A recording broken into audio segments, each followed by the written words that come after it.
How did I fall in love with telling stories? Good question. So, I guess when I was a little kid, when I was a little girl, round the corner from where we live, and I'm talking literally end of my street, you turn the corner and it was right there, there was this shop, this video shop called Jerry's, where you could go and rent movies, go rent a video. And my mum and dad were massive movie lovers anyway, so they would always go in there and rent movies, and we would obviously go in with them, me and my brothers, and they would always rent a video for us to watch. And me and my brothers just absolutely fell in love with it. We loved watching movies, and we would rent. Guys, when I say we would re-rent, I'm talking we would re-watch some of the same videos over and over and over again, just spending my poor mum's money. Me and my brothers absolutely fell in love with watching videos, and I gotta say, I think we became slightly obsessed. Like, we would, I swear to God, this is no like exaggeration, but I'm pretty sure we watched everything in that video shop. When I would watch these movies, I would be teleported into a different universe where anything was possible. I could climb mountains, I could fly, I could play baseball if I wanted to, I could dress up like a middle-aged woman and pretend to be a nanny, you know, like I could do anything I wanted to, anything was possible. And I could always remember feeling happy, such joy. I would laugh constantly. And you know, a lot of the films we watched were, obviously they were kids films, so a lot of adventure, a lot of magic, a lot of sports, you know, just everything, just anything and everything. I would watch it. Put a film in front of me, I would watch it because I just loved the stories. And whereas, you know, you get kids who after school have like extracurricular activities like, I don't know, gymnastics or football or dancing, Jerry's was like my gymnasium or my football pitch or my dance hall, you know, because there was just so much choice in that beautiful popcorn smelling shop. And so when I'd be at school, my friends would be like, oh, I'm going to gymnastics or I'm going to ballet after school. What are you doing, Kumari? I'd be like, what am I doing? What am I doing? Guys, girls, I've got a hectic evening planned, okay? First of all, I'm going to be playing some basketball with like Mike. And then, you know, after that, I don't know, maybe go for a dip with the Little Mermaid. And then if I'm feeling I've got a bit more energy after that, I'd say I'd do some fighting with Bruce Lee. This was it. This is all I knew. And then one day, guys, the worst happened. It was a very, very dark day. Jerry's went bust. And I'm not quite sure how that happened because me and my family were keeping them afloat for a very long time. But one day they decided to close down, and I can remember me and my mum and my brothers, we were walking past the shop and we could see videos for sale, a videos for sale sign in the window. And so we went in, and I swear to God, we made my mum buy pretty much every video on the shelf. And guys, this was like back in the day, so the videos weren't that much. I mean, it was like £1 or a couple of pounds to a video, but it does all add up when, you know, you get your mum to buy all this. And guys, that's not even the half of it. I just became obsessed with watching videos, watching films. I just loved the way it made me feel. And I think over time, obviously my brothers still love watching movies, but they kind of grew and developed more hobbies and more love for different things. And I think movies and storytelling just always stuck with me. So I guess that's how I originally fell in love with telling stories. It was down to Jerry's. My eldest brother would take us into the back garden, and he loved fighting films. He loved like Power Rangers. So we would always play Power Rangers in the back garden, and I was a bit of a tomboy growing up, and so I hated to be the Pink Ranger or the Yellow Ranger. It was either that or Zordon, the big oblong head. So I had to be the Pink Ranger. But then say if my cousin came to town and we played Power Rangers in the back garden, I'd be downgraded to Yellow Ranger. What's that all about? Anyway, he would make us like say things like, oh my god, they're coming, get down, they're over there, oh no, they're over there, get down. And we would literally get down and just all this. And we, like idiots, were in the back garden doing this.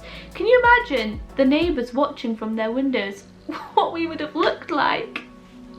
But yeah, I guess that's what inspired me to want to do it. But it made me feel like I knew I could do it, because I was really putting in some graft in the back garden. You know, I was really giving them, they wanted Pink Ranger. I'll give you Pink Ranger. I'll give you Pink and Yellow Ranger.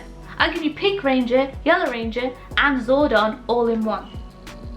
We would play games. We were just little kids and we would play around, and he'd make us play like Power Rangers all the time and tell us what to say, and literally write out a script for us just on the spot, just all improv. And we would just play in the back garden and reenact everything we would watch and just quote everything that we had seen.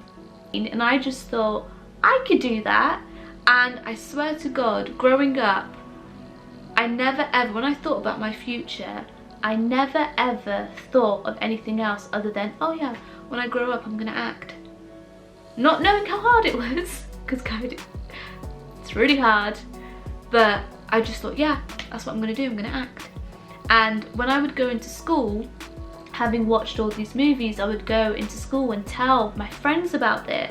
Like tell my friends about all these stories and all these movies that I've watched, and just remembering the look on their faces and the excitement building up, and telling other friends and saying, Kumari, Kumari, tell them about this film you watched. It made me feel like I was spreading good news, like good cheer amongst everyone.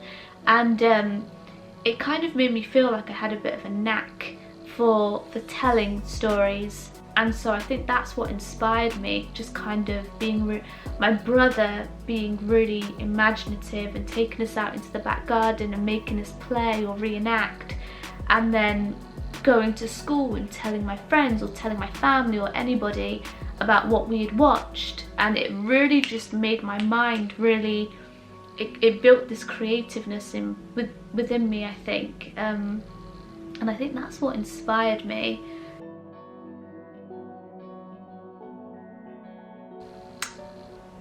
I'm not gonna lie, guys, I had very unorthodox ways of watching movies.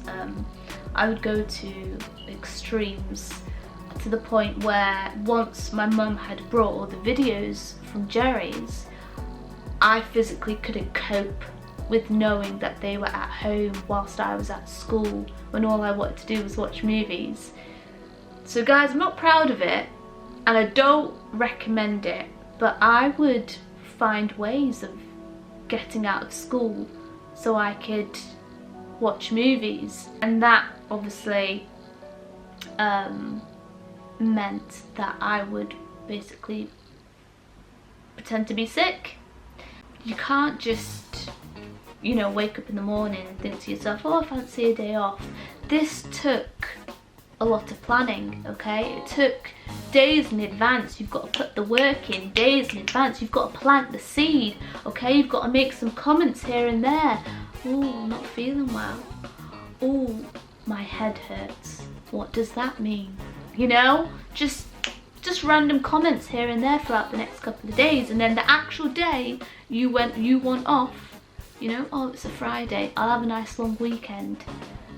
That's the day you put your plan into works, you know. So I would wake up in the morning, and I'd be like, right, today's the day, I'm gonna have a Friday off.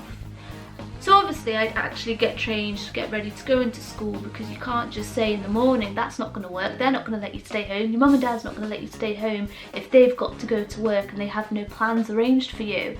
You have to actually go to school. So you'd sacrifice your morning off by going to school and try and arrange it for around midday-ish. Like maybe if I start complaining at this time, they'll let me go by midday. Like that. I'm really not proud of this. But I would actually plan how to get out of school so I could come home and just watch movies. I just could not bear the thought that Mrs. Doubtfire was waiting for me at home, just sat there, not being watched. I had to watch it. So I'd go into school, you know, not really be myself. Gosh, I was quite the little actor.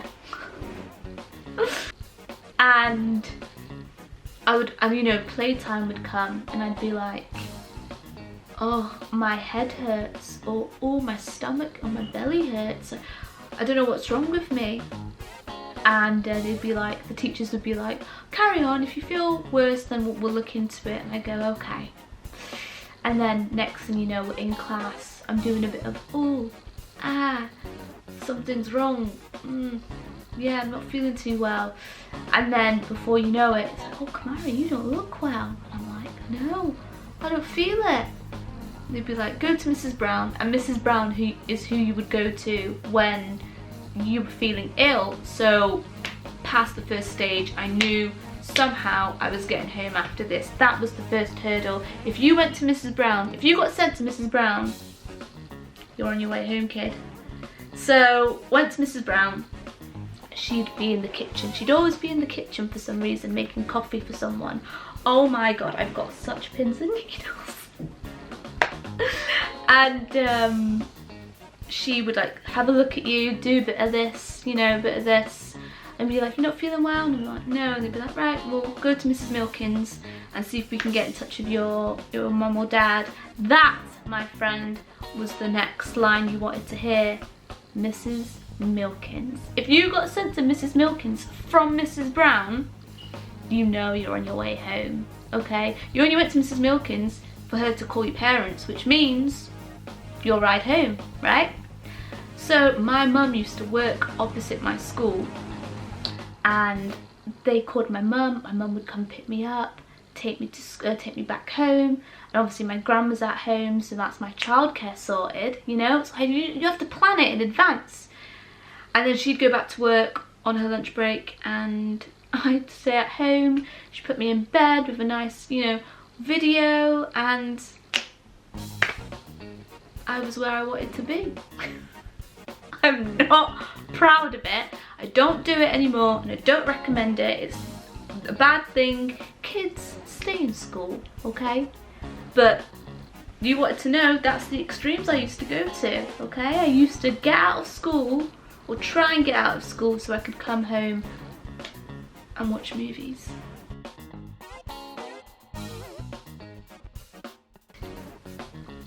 Did you not just hear my story? It's sad to say, but I've been acting for a while. That is a great question. So I think everybody who was around me influenced my movie taste, and you can definitely see it in all the videos that we have. So you've got my mum, who like loves history, romance, anything like that. My dad, he loves action movies. My eldest brother, he loves fighting movies. My second brother loves sports movies. And as a collective, we all gravitate towards comedy and just funny films, some feel-good films, I guess. And you could definitely see it within this box, and I'll show you. And when it came to watching movies, my parents were quite lenient. They weren't very strict on what we watched or what we saw or what we didn't get to see. They didn't do too much censoring, which I kind of think was a good thing, because we didn't rebel or, you know, watch it behind their back. They allowed us to watch things. So I guess our taste in movies matured quite early on as we were growing up. But things like, so my mum would love films like Meet Joe Black. I watched this when I was a kid. I've got to say, I'm not too sure, but I think this was the first ever film I saw Brad Pitt in. And for those of you who've watched Meet Joe Black, being a, God, when did this come out? 1998. Okay, I was very young, being what, 5 years old, because they probably didn't watch it in 98, maybe a couple of years after when it came out on video. Being a young kid, I did not get this movie, but I remembered this face. How could you not? And Dirty Dancing, that's one of my mum's. Again, watched that when I was very young. Didn't really understand it, but no one puts baby in the corner. That's what I learned from that movie. And then you've got things like Rush Hour, which me and my brothers absolutely love. So comedy movies were a big go-to. That's what we normally would watch.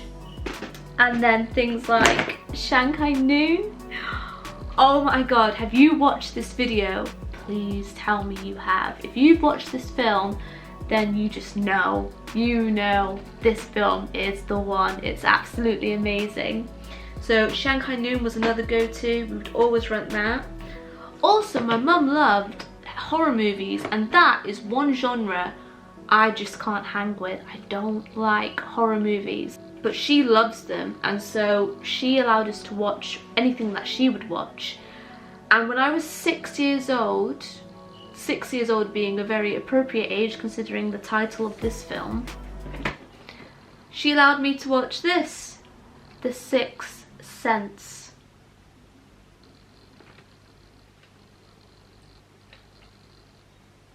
She had to sleep with me for about a week. Why would she do this to me? Oh my god, have you watched this? Don't watch it. My mum also liked things like My Big Fat Greek Wedding, which in all honesty no one would know the difference if it was called My Big Fat Indian Wedding, because it's pretty much the same. So relatable, this movie, absolutely love it. And then you've got things like Zorro. We all loved Zorro, my dad loved Zorro. This is my film, Pocahontas. That was also my first birthday cake. And then yeah, so all the fighting films my brother loved.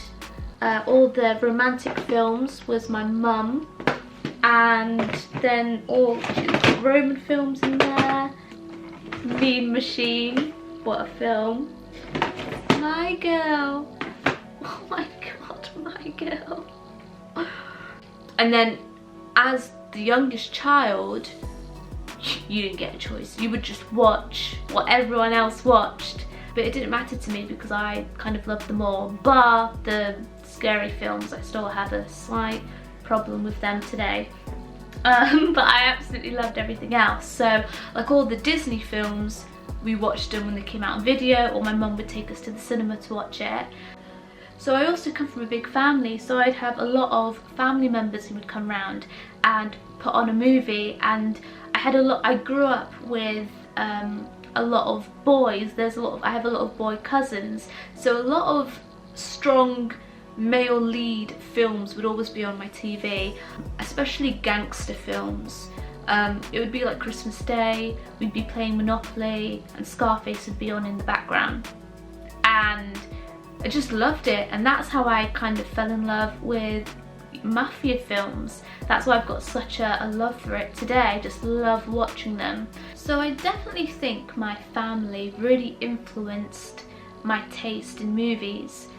And as I got older, I started to watch a lot of films by myself. And really put in a lot of time and a lot of effort to watch everything. And because I had such big time actors on my screen from a little kid, they would just always be on in the background. When I got older, I wanted to know more about them, and so what I would do is, in order to appreciate them from the films I watched, I would go back and watch their earlier stuff to see how and when they started. And by doing that, you would come across other actors in their movies who you then did the same thing with. And then by doing that, I'd go back in time and I'd be watching things with Fred Astaire, Audrey Hepburn, Gene Kelly, Frank Sinatra, Marlon Brando, and it went on and on and on. And I think that's really how I built up my knowledge for movies. I went right back to the start in order to appreciate what I watch today. Yeah, so I think that's what influenced my movie taste, and to this day I love all the old films. I just think they're so beautiful and they're so simple, and that's the best thing that I could ask for.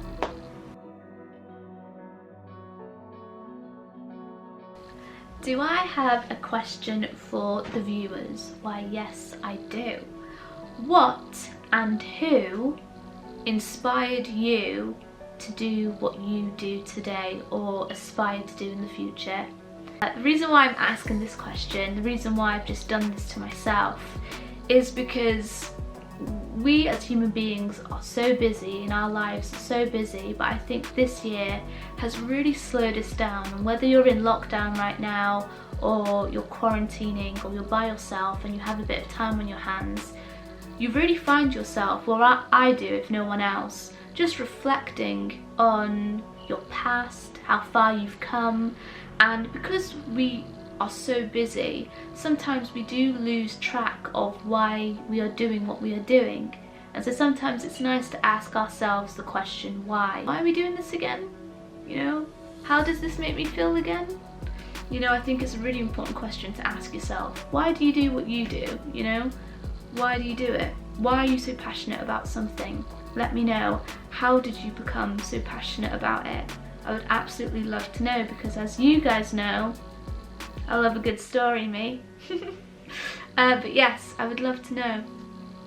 This has been brilliant. I'm just going to break all the videos from Jerry's. It's alright. They're only about bloody 20 years old. Yes, thank you so much for watching. If you liked this video, please give it a thumbs up. Please subscribe for more. There definitely will be.